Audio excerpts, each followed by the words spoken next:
Hello. Today we're going to be taking a look at The Call of Cthulhu and Other Weird Stories by H.P. Lovecraft, published by the Folio Society.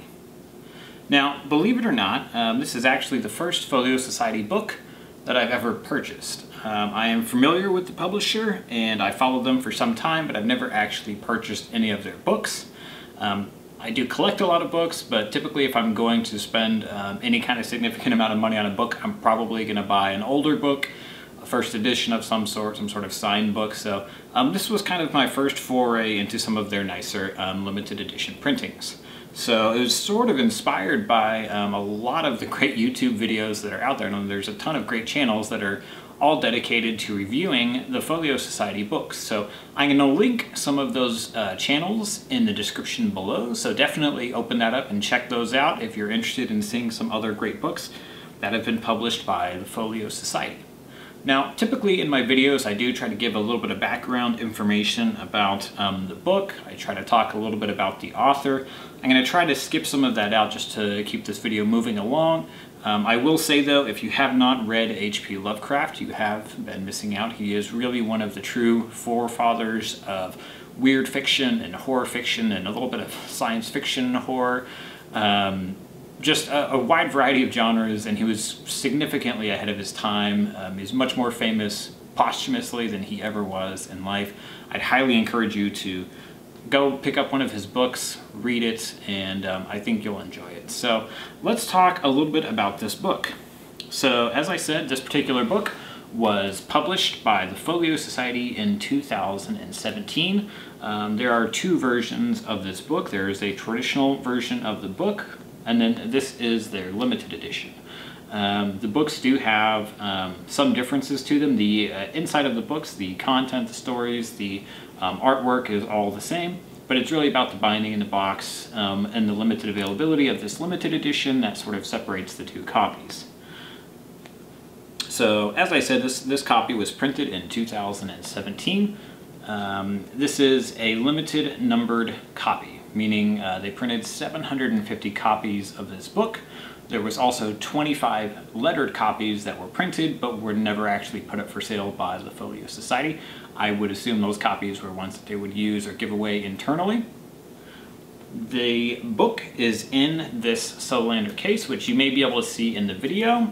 It's this interesting cloth that actually, depending on your view and perspective of it, changes colors between this green and this purple. It's got this great look to it. On the front there is a golden foil eye that's here on the front. On the side it has The Call of Cthulhu and Other Weird Stories by H.P. Lovecraft, also done in gold. And then on the bottom, or excuse me, on the top and bottom, and on the back it's just going to be the cloth. So let's actually open this up. It has a magnet here, so that will automatically close. We'll open it up. Now, this limited edition printing does also include a signed print by the artist, Dan Hillier. We'll take a look at that when we're doing some of the close-up shots. The book is placed neatly inside the box here. There is it's metallic paper on the inside of the Solander box and around the edges here. And then you can see the book is laid into the box. There is a black silk ribbon here, which is used to make it easier to take the book out. We'll go ahead and take out the book.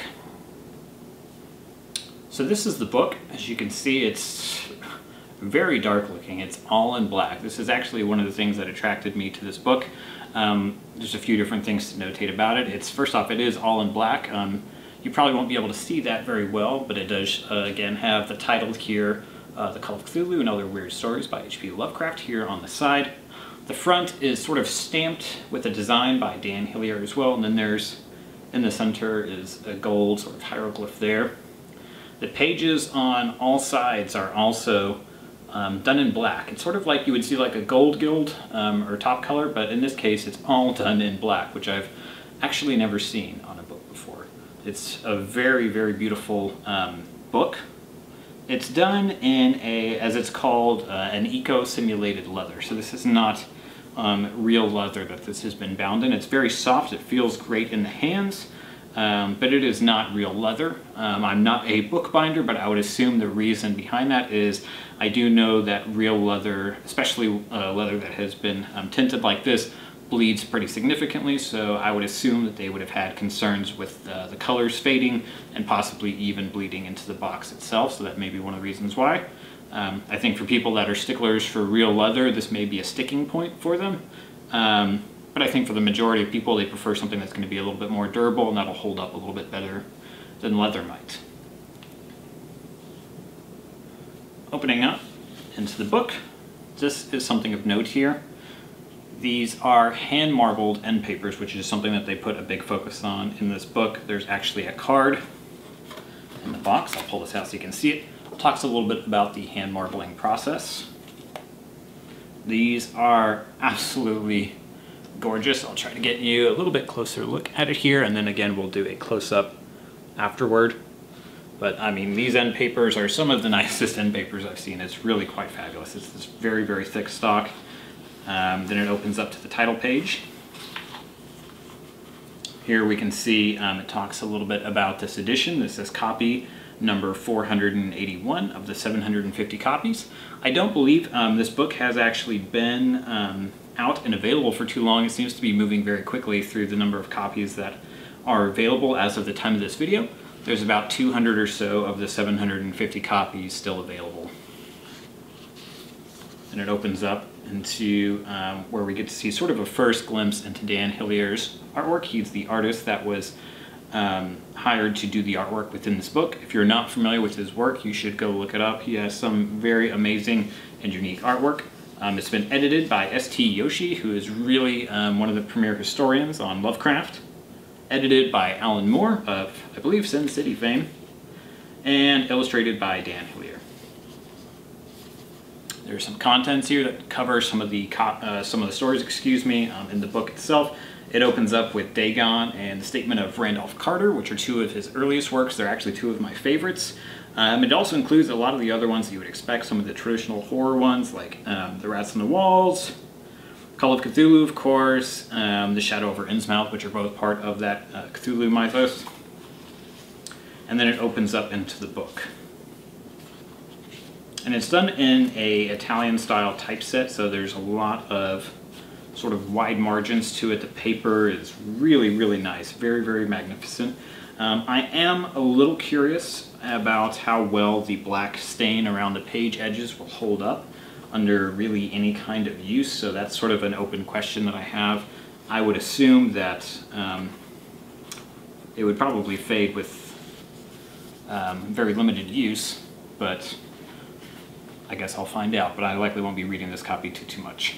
So here we can see one of the first imprints here with some of the artwork. Again, we'll do some more close-ups later, but it's done on a very, very thick stock here, the artwork pages. And then on the back, you'll see more of that design with the gold symbol. Then again, that appears a lot throughout the book. So it's an absolutely, this book has been put together, they're really using the absolute highest quality materials here. And again, on the back, you'll see more of those absolutely wonderful marbled end papers. So this book is just, it's pretty astonishing to look at and to hold and to handle. They've definitely put a lot of love and care and attention into this book.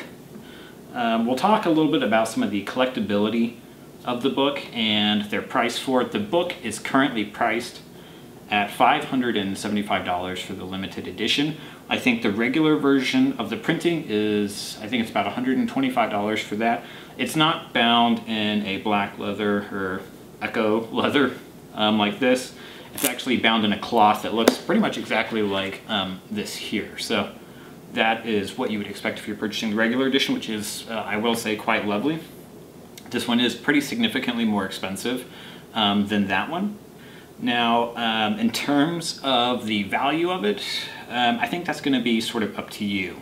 If you're purchasing this book from the US, they do have higher shipping costs on their limited edition, so your total purchase price will likely be a little bit over $600 to get this over here from the UK. so that's something to keep in mind. Now again, like I said, they do seem to be moving through the copies really quickly. I think there's probably going to be some people that will look at a book like this, and as lovely as it is, they may feel like for the price, I could take $600 and buy a pretty nice first edition or signed copy of another book versus just a limited printing of a book that I could really go pick up in another store elsewhere for $10. So, and I can understand where those people come from. If you are a collector though, there is something to be said of a really fine edition like what we see here. And I'm actually a little reminiscent of the limited edition printing that I did in another video of American Gods by Neil Gaiman. That was published by Hill House in 2003. That one also came out at the time. It was priced in a way that I think a lot of people felt like was too high. But now, fast forward 13 years later, and buying a copy of the book costs 3 to 4 times what it cost when it was originally purchased. So if you are a little hesitant about buying it, but you do like to invest in books, books are sort of an odd investment. They are technically an investment and they do work like that, but it's something where if you do intend to ever sell the book, it will take many years usually before you'll probably get your monies back on the investment. So that's a review of the book. I'm going to do some close-up shots now so you can take a look at it, and then if you have any questions, go ahead and leave them in the comments below. Thanks for watching.